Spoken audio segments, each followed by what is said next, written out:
अधिवेशन हुआ है, आपका पुराना लगाव छत्तीसगढ़ से भी है। क्या लगता है आपको जो आने वाले कुछ महीनों बाद चुनाव होने हैं? छत्तीसगढ़ की सरकार ने अच्छा काम किया है। किसानों के लिए, गरीबों के लिए, मजदूरों के लिए काम किया है और विकास भी किया है, इसलिए रोजगार भी दिया है। सबसे कम बेरोजगारी छत्तीसगढ़ में है। किसानों को बोनस दिया जा रहा है, यहाँ तक कि गोबर भी खरीदा जा रहा है।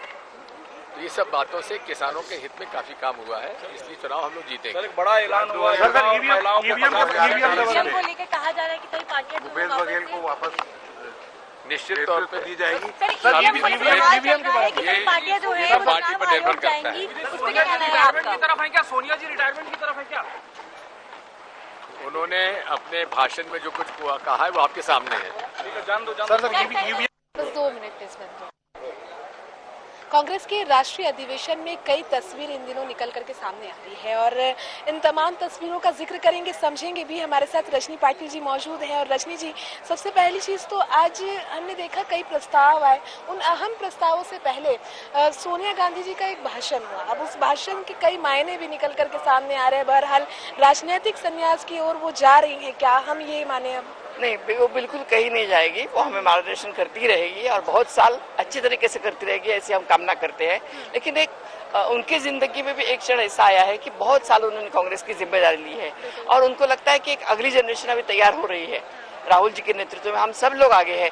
एक खरगे साहब जैसे एक बहुत परिपक्व नेता जो बहुत ही अनुभवी है, वो हमें मार्गदर्शन कर रहे हैं। तो अभी थोड़ा सा मैं दूर बैठूं, जब परेशानी आएगी तो मैं करूंगी। She will wait and watch. लेकिन भाषण के तो कई मायने हो सकते हैं। अक्सर ये समझा जाता है कि जब इस प्रकार से कह दिया जाता है तो राजनीतिक संन्यास की ओर हम बढ़ रहे हैं। नहीं, मुझे ऐसा लगता नहीं है। इसका कारण ये है कि राजनीतिक संन्यास लेना है पूरी की पूरी विरक्त होना, ये विरक्तता नहीं है।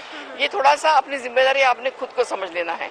हर एक आप भी एक महिला है, उसको अगर आपके बच्चों ने सब कुछ संभाल लिया तो क्या जरूरत है आपको वही रहने की? थोड़ा सा देने की भी जिम्मेदारी होनी चाहिए, ऐसा उनका। वो कौन से नए भूमिका में फिर नजर आएंगी आपको लगता है? आप एज अ महिला आप सोचती हैं? मुझे लगता है कि वो हमें गाइड करती रहेगी। हमें कभी भी होता है तो, क्योंकि खुद अध्यक्ष कांग्रेस के बोलते हैं कि सोनिया जी को सलाह में बारंबार लेता रहूंगा। तो इसी तरह से हमें सलाह देती रहेगी। कुछ अगर गलती हो रही है, कुछ हमारा गलत, क्योंकि बहुत सारे लोग ऐसे भी है कि जो सोनिया जी से ही बात करना चाहते हैं, विरोधी दल के, तो वो उनसे बात करेगी। अच्छा रजनी जी, कई मुद्दों पर चर्चा हो रही है, लेकिन इससे सबसे ज्यादा अहम चुनाव के परिदृश्य से ईवीएम को लेकर के अभी भी आशंका जो है बनी हुई है। बिल्कुल आशंका है, क्योंकि जैसे हम बोलते हैं कि बहुत प्रगति हुई है और विज्ञान बहुत आगे चला गया है। इसका मतलब ये भी है कि विज्ञान के तरह अच्छा भी उपयोग हो सकता है, दुरुपयोग भी हो सकता है। इसलिए हमारे मन में शंका है कि इतना वोट कम नहीं हो सकता और एक पार्टी को इतनी बड़ी बहुमत ऐसे नहीं मिल सकती कि जब इस देश के लोग सेक्युलर धर्मांधवादी ने, हम सब धर्म को सर्वधर्म समभाव मानने वाले लोग हैं। हमारे देश में कोई एक ऐसा नहीं है कि वो एक विशिष्ट कम्युनिटी को या विशिष्ट लोगों को बाजू रखे, ऐसे किसी की भी धारणा नहीं होती। हमारे हर रोज की जिंदगी में हम ऐसा कोई बर्ताव नहीं करते। तो ये अब माना जाए कि उस डिजिटल दुनिया से, ताकत से निकल करके थोड़ा सा दूर होकर के हम बैलेट पेपर की ओर जाएंगे? अभी लगता है तो ऐसे ही है कि हम कोशिश करना चाहेंगे कि हम एक अच्छा सुधार, और उसमें लेवल प्लेइंग ग्राउंड सेम होगा।